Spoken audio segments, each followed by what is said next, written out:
Forgot to do that this morning, too. Good evening.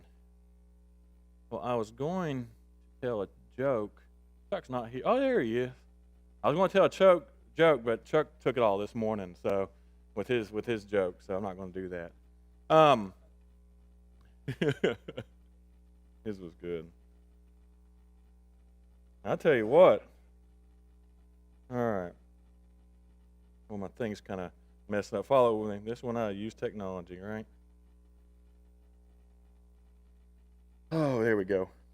All right. So, my lesson this today is titled "When God's Not Fair," and there's a reason I'm using this, and then I'll talk about it here in a second. But Kylie said I couldn't use her as an example for this, but I'm going to anyways because I already planned on it. If you ask Kylie, what was one of the number one things that I would answer to, because she hadn't done it, and to her she's like, you can't use me as an example because I hadn't said it in a long time. And I said, okay. She would always say as a kid, that's not fair. And I would ask her, Kylie, and I forget how I would word it, but I would say, well, Kylie, what do I usually say to that? She's like, life's not fair. You know? And that's true. Life's not fair. But as humans, a lot of times, God's not fair to us. And so this, honestly, I'm going to be honest with you, this sermon is really a sermon that I wrote to myself. It's not really for y'all. I hope that since I needed it, you need it too. But just to be completely honest, this is a sermon that I kind of just wrote to myself because it's been I don't know if y'all know it or not, but it's been a rough year. As we look out and see what's happening over the last, just 2020 and it's on itself, but then the last couple of weeks has just made it seem even worse than what it was. And Terry, he asked me a few weeks ago, he's like, well, what are you going to preach on? And I told him, honestly, Terry, I don't know. And he told me he's going to be preaching on Proverbs 31, and I thought, well, that's really good because a lot of the people we've lost over the last a lot of the ladies, especially we lost over the last couple of weeks, fit that narrative perfectly. And so I'd been having a conversation. This is usually how, honestly, I picked a lot of my topics, is conversations I have with people in everyday life. And this has just been a conversation I've been having over the last couple of weeks it's been rough, man. This year's been rough. These last couple of weeks been rough. And the thing that I keep telling myself is this hasn't been fair. I mean, this month, this last year, and I'm going to be honest with you, the death of Beverly just topped it off for me. It was just, y'all know her, or you knew her, right? She served with most of us. She was so supportive. She was on all of our committees together with a lot of us who served on there. And, so we knew, she had something that happened. We were going to pray for her. And just like all of our other prayers, when someone's sick in this congregation for the most part, and we say a prayer, they're going to get better and we'll go back to normal, right? Well, that didn't happen. We know that. We know that didn't happen. And so I'm going to be honest with you. I was upset and angry about it. I still am. And I know some of that's probably one of those things you don't want to get up here and admit that you're upset and angry with God. But sometimes as humans, that's who we are. As the generation over here says, we're a little salty about it. And I ask myself, it just doesn't make sense. I think of someone like Hilda Lynn, who was in her late 90s, lived a long, good life, a wonderful servant of the Lord, and it was her time, right? She's much better off. And so we see that, and that's a little bit easier. But someone like Beverly, who, she had many years left. She still had a lot of service to give. And so I asked myself, God, why are you taking one of your soldiers out of the fight when we don't need to? We still have someone good fighting on. So in a sports analogy, it's like taking your all-star player out in the fourth quarter. Why are you doing that? And so those are kind of some of the questions I have. And to me, it doesn't make sense. Now, that's to me. So, honestly, anytime you come into a situation like this and you see a year like we've had and things happening like we've had in the last couple of weeks, where do you go? Where do you go from there? When you're upset with God? you don't understand what's he doing in this, you're questioning things, where do you go? His Word, the Bible. And so I decided I was going to go to Job. I wanted to look through the book of Job. If we ever see a story that we could say where God was not fair, the book of Job could probably be described as that. And I'm going to paraphrase a lot of Job here because it's, I think, 42, 43 chapters long, and it's a lot of conversation. It's just back and forth conversation between friends and God, but it's got a really good insight into who God is and maybe some of the reasons why he does what he does. So we look at Job. Job he feared God and he stayed away from evil. He was a good servant of God, living a faithful life. God had blessed him with 7 sons, 3 daughters, 7,000 sheep, 3,000 camels, 500 teams of oxen, 500 female donkeys, and many, many servants. He would have been the richest person in the area that he lived in. He was so committed that even on a regular basis, he offered burnt offerings up for his children just in case they had sinned or messed up. That's how committed he was. So here's Job just living a faithful life to God. It switches into a different area. And this is kind of an interesting insight, one of the insights we get into heaven.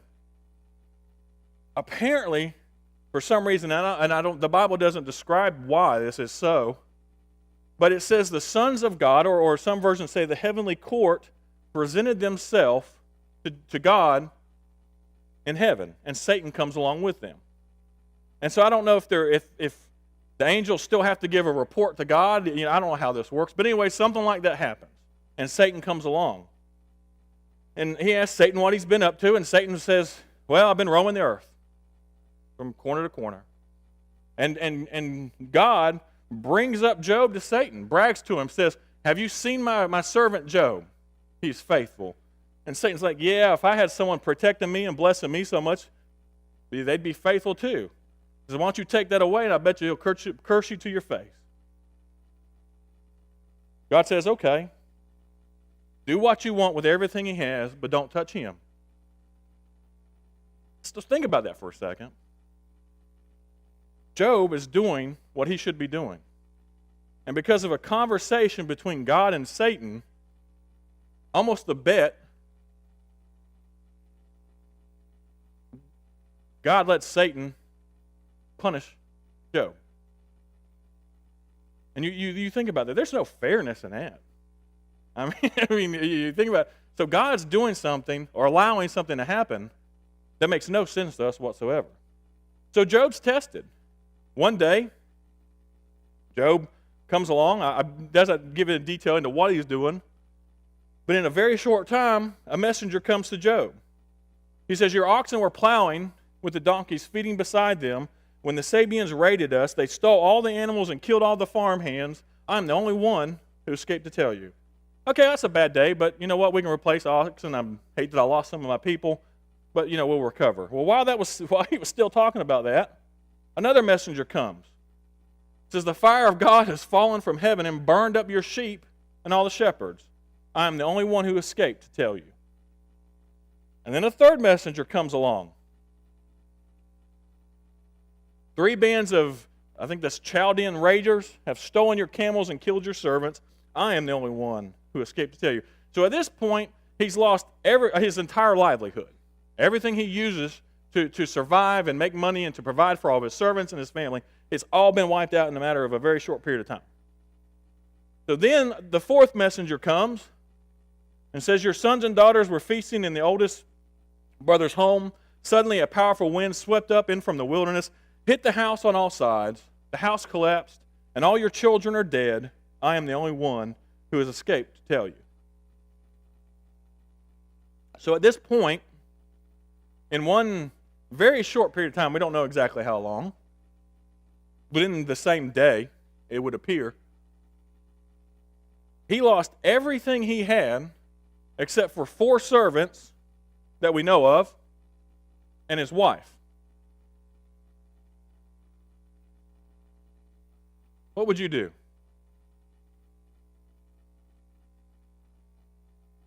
How would your response be if in one foul swoop, in just maybe an hour's time frame. I don't know how long it would have took all these messengers to come to give this news. You learn that you have lost everything you have, including your children. And what Job doesn't even know is all this happened to him because he was faithful. So Job says, I came naked from my mother's womb, and I will be naked when I leave. The Lord gave me what I had, and the Lord has taken it away. Praise the name of the Lord. Who in here would respond that way? Most of us probably be cussing God. That's a bad day. I mean, that's a horrible day. So all that happens, and then we get a repeat of the heavenly court. And God brags on Job again. Look how wonderful he did. He didn't turn on me like you said he would. And Satan says, well, yeah, but man, deep down, man really only cares about himself. He only cares about his own being. So you take his health away, and I guarantee you he'll curse you this time. So God says, okay. You can do whatever you want to him, you just can't kill him. So again, Job is being punished more for being more faithful.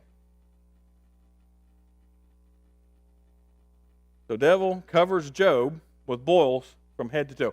I was actually going to show that up here, but it was pretty nasty, so I decided not to. You're welcome. And it's interesting. There's different types of definition of boils, so we're not. It doesn't give an exact. But all of them were bad. And covered from head to toe, I could not imagine the agony. You would probably just want to die. But they're so bad, Job has to sit in ashes and take pottery and scrape them off his skin. That's how bad they are. So it's extremely painful. Job's wife comes to him, and I think this is part of the reason maybe the devil didn't take Job's wife away. She comes to him and tells him to curse God and die. He needs to curse God and die. Our response would probably be, okay, I'm with you on this one by now. But Job replied, you talk like a foolish woman. Should we accept only good things from the hand of God and never anything bad? So in all this, Job said nothing wrong. And so we transition from this into Job has three friends that come along.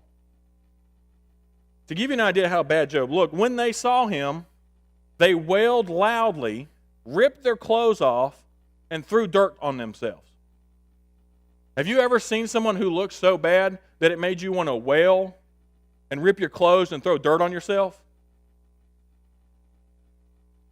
To make that worse, they go and sit with him.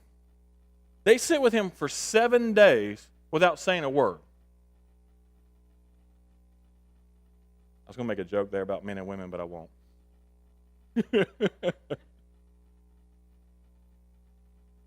You have to imagine that, because usually when someone's going through something, you try to give them words of encouragement. You try to say, it was so bad for him, I don't think they had anything they could say. What were they going to say? And so they sit there, and finally Job speaks up, and he curses the day he was born, which is natural. I think anyone at that point would curse the day they were born going through that. So his first friend finally speaks to him and says, well, I know you've given counsel to all these people, but you must have never really understood what they were going through. So this must be part of the reason why you're suffering like this. And he also told me, he said, you must have committed some sin. And he encouraged him to seek God's forgiveness and favor. You've done something wrong. The other two agreed that he must have done evil. Right? They said, Job, you must have done something evil and offended God. They urged him to resolve it and to live a more blameless life from now on. You need to live a better life, Job. Then they claim that, and this makes it even worse, they will say, well, your children must have done something really bad too, because they got what they deserve too. And then a third friend even suggests that maybe Job didn't even get what he really deserved, and his punishment should have been greater.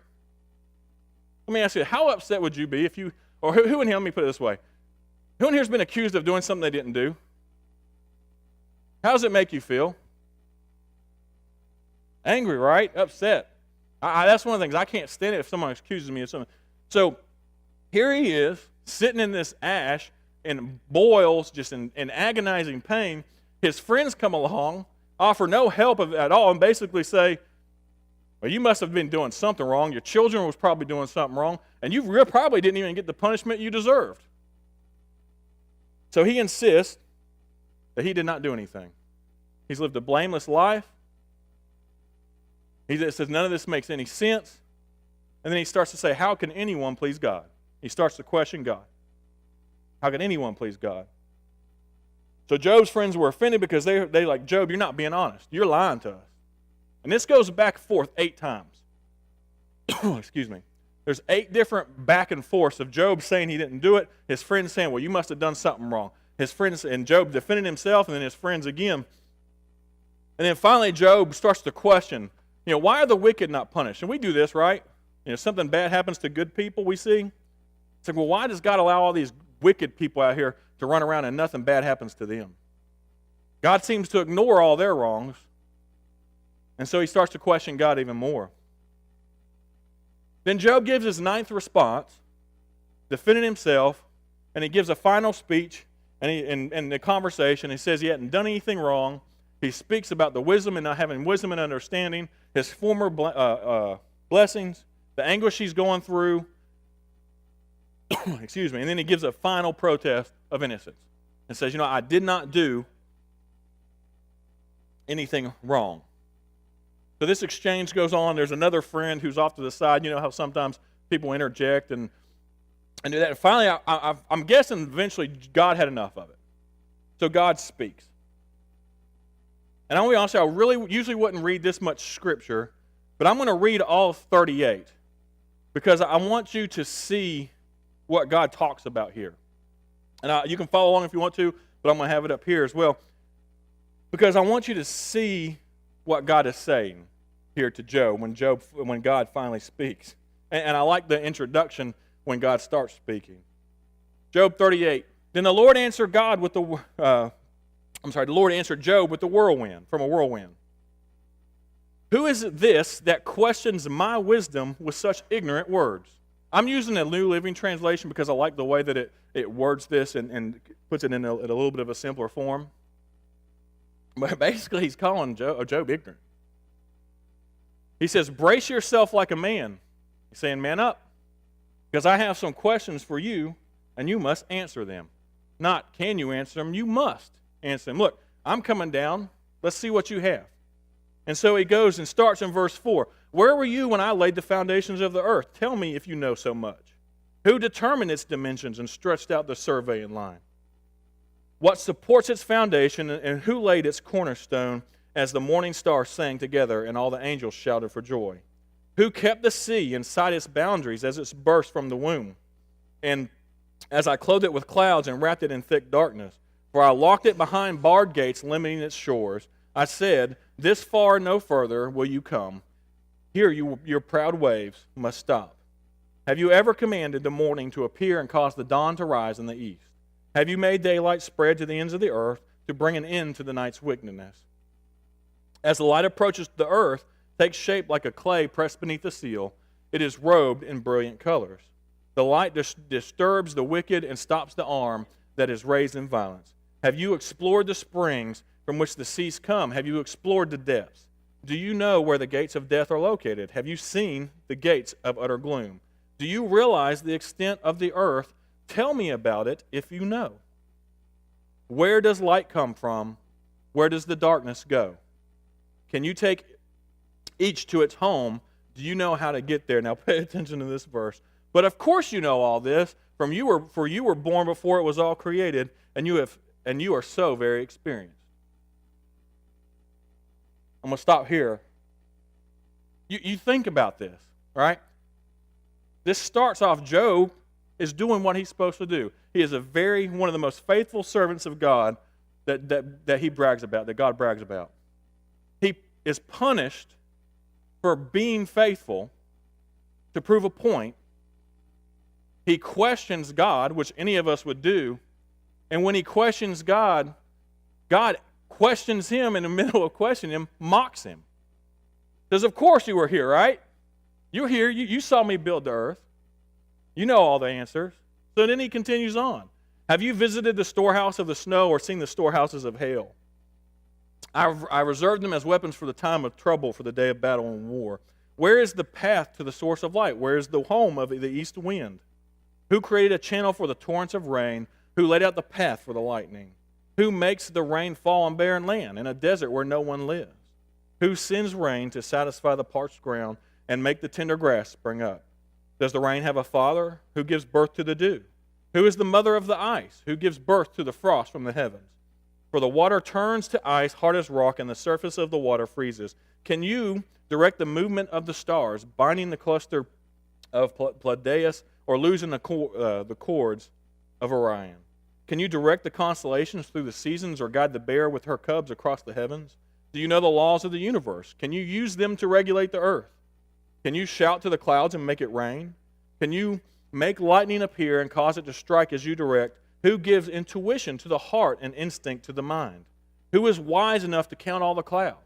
Who can tilt the water jars of heaven when the parched ground is dry and the soil is hardened into clods? Can you stalk prey for a lioness and satisfy the young lions' appetites as they lie in the dens or crouch in the thicket? Who provides food for the ravens when their young cry out to God in wonder and hunger? And then he continues on for a whole other chapter. You can read 39. I'm not going to read it to you. So we have 2 chapters, 38 and 39, of God questioning Job. Can you answer all these questions that I have? And then we get to 40, verse 1 and 2. The Lord said to Job, do you still want to argue with the Almighty? You are God's critic, but do you have the answers? It's easy to criticize God sometimes, right? We can be quick to do that. I'm guilty of it. I'm sure we all are. We question, sometimes wonder what in the world he's doing. But then he might come and ask you 2 chapters of questions that you can't answer. So Job responds. Verse 3, then Job replied to the Lord, I am nothing. How could I even find the answers? I will cover my mouth with my hand. I have said too much already. I have nothing more to say. In other words, I'm going to sit down and shut up. But that wasn't a good enough answer for God.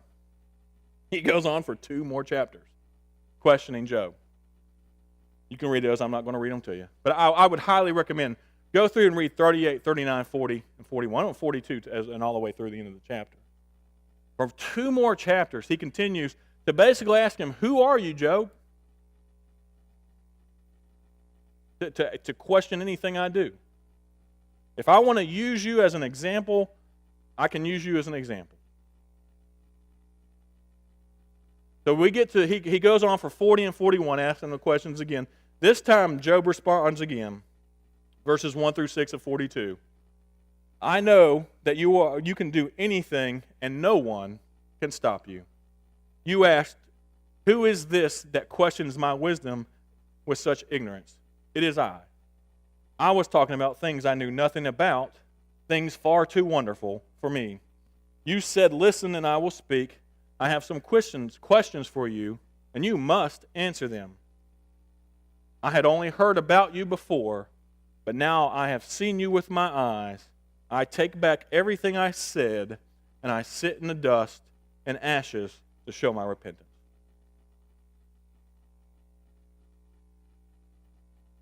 Everything that happened to Job, if you look at it from a human standpoint, was unfair. Job had done nothing wrong. Not to say he hadn't sinned, but he was so faithful that God called him out to Satan. Look how wonderful and faithful my servant is. He was punished for that, and then punished even more for staying faithful. But even in the end, after all of his questioning and all his complaining, he says, I have no clue what I'm talking about. I'm just going to sit here in my ashes and be quiet. So the story continues on, and we know that God blesses Job in the end. He doubles his blessing. Everything that was taken away from him, he gives him back twofold. He ends up with 14,000 sheep, 6,000 camels, 1,000 teams of oxen, 1,000 female donkeys, 7 more sons and 3 more daughters. And the book of Job describes his daughters as the most beautiful in the kingdom. And he lived to see 4 generations of his children and his grandchildren. So the question then, as I question God and I question the fairness of things that happen, the question I have to ask then is, who am I to question God? Who are we to question God? In the end, basically God tells us through the story of Job, we have no clue. We don't.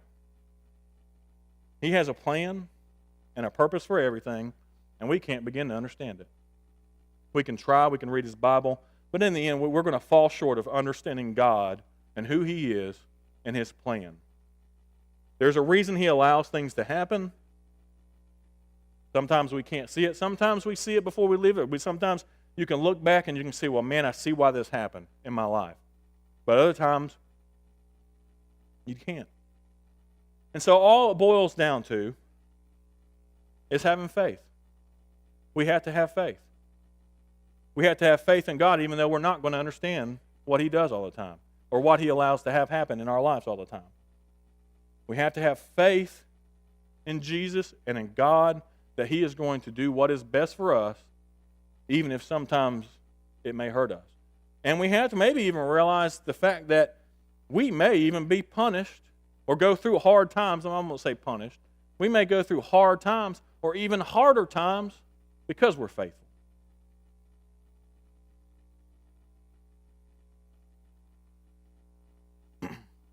That's a hard thing to grab a hold of sometimes, the concept of it's not going to always be fair. Now, in the end, this is what's the wonderful thing. In the end, justice will be served and fairness will come out. 100%. But we may not always understand it. We may not always get it. But we need to look back. So as I finished this sermon to myself that I went through, I look back through it, and we're going to question God, right? It's human nature. We're going to question things we don't understand. We may be angry about the things that happen, but in the end, we have to come back and we have to realize that God has a plan for our lives. And the ultimate thing I talked about, I said to myself on this is, if I were to talk God out of sending Beverly to heaven, she'd come back down here, she'd probably kick my butt. So we know that those people are in a better place. We know, and we wouldn't want them, but we don't understand those things. We don't understand why COVID's happening. We don't understand why we have all these people dying sometimes around us. We don't understand why he's allowing these bad things to happen. We don't understand why, sometimes we see the church and our country going the direction it shouldn't be going, right? And we see all these things. But God has a plan. And it's going to work out in the end. And I just hope that we will take and we'll put our faith in him and get closer to him. The more faithful, the closer we are to God, the more we reach into his word and we read things like Job and we apply it to our lives, the more we're going to understand him. Let's pray. Dear God, we thank you for this day. We thank you for the opportunity we have to come here and worship you, to learn about your word. Lord, I ask that you be with us. I know that we probably have a lot of people who, just like me, don't understand your plan in some of this stuff sometimes, or why you allow the things to happen that you've allowed to happen. But I just ask that you be with us, help us to see that we don't understand you fully, but you have a grand plan, and that we're going to understand that plan one day. But just be with us and help us to have a greater increase in faith in you as we go through this and go through some of these trials. Amen. All right, so our response, and this is where I'll wrap up. There may be some out there questioning God right now like I know I am. Right? There may be some, and I hope maybe this speaks a little bit to you who have been going through this. Maybe there's some of us out here, I don't know everyone in the audience, but Maybe there's some here, maybe there's some on the live stream who are questioning whether they should give their life to God. And after reading that going through Job, you're like, maybe, I don't know. I don't know if I want to do that. But the answer is, trust me, you do. Right? Because a life with God and maybe some suffering is a whole lot better than a life without God and a whole lot of suffering. Maybe you're struggling with everything that's going on like some of these others. One of the reports I read earlier today is that we're seeing a huge increase in mental and issues with people being, just being stuck at home and suicides where depression's higher and those type of things, right? Maybe you're like me and kind of mad at God a little bit and with some of this and questioning Him too. But pray about it. And this is one of the things I want us to start pushing. We don't have to, even with social distancing and us being separate, we don't have to be alone in all this stuff. Right? We can come, that's what the church is for us to come together, for us, so sometimes we need to come forward. We need to say, you know what, I'm suffering with this. I want people to pray for me because I'm having a hard time going through some of these things. This is not something that we go through on our own. That is the purpose of the church for us. So if you need anything, if you need any prayers, if you need to get right, if you're not a Christian and you want to become a Christian, do that now while we stand and sing.